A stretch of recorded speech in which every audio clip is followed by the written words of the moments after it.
Google's new tool could help screen people for depression. People often turn to a Google search when they want to research their symptoms.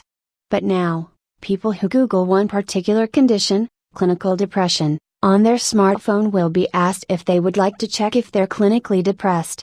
Tapping this text will take the person to a new page that introduces a screening questionnaire.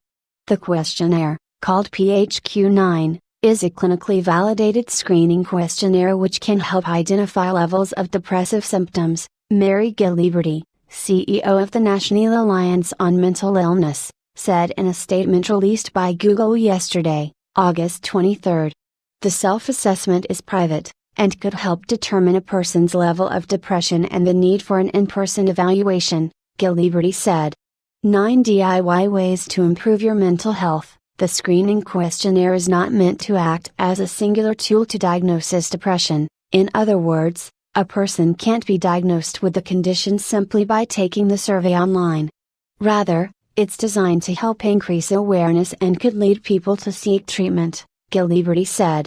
The results of the PHQ-9 can help you have a more informed conversation with your doctor, she said. But what do mental health experts think about adding the questionnaire to Google searches? I think it's a great idea, because it provides a reliable, simple way of screening for depression, said Dr. Michael Thies, a professor of psychiatry at the Perelman School of Medicine at the University of Pennsylvania. There will be false positives, for sure, but remember that this pops up only when people have sought information about clinical depression, Thies told Live Science. Dr. David Hellerstein, a professor of clinical psychiatry at Columbia University Medical Center in New York City, agreed that false positives could come up. In other words, the questionnaire may suggest that people have clinical depression when they don't actually have the condition. For example, a false positive could occur in a person who is having a bad day or just got into a fight, Hellerstein told Live Science. But Google's use of the questionnaire will probably have more of a positive impact than a negative one, he added. On the other hand, you're probably identifying many people who wouldn't otherwise think about the symptoms of depression, and maybe helping direct some of them towards treatment, he said. Consider how people look at symptoms of other conditions online, Hellerstein said.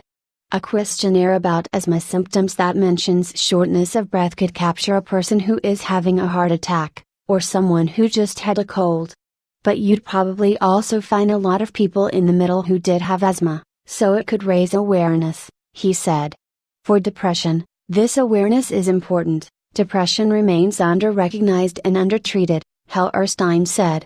9 celebrities who spoke up about depression. Still, Hellerstein had several questions about Google's use of the screening device.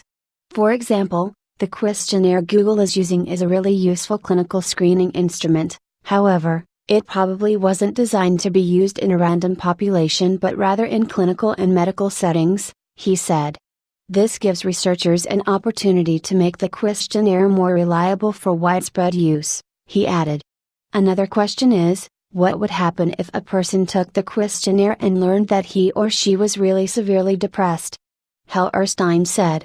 There are privacy issues, he said, but would it be possible for someone to intervene and try to get that person to seek treatment?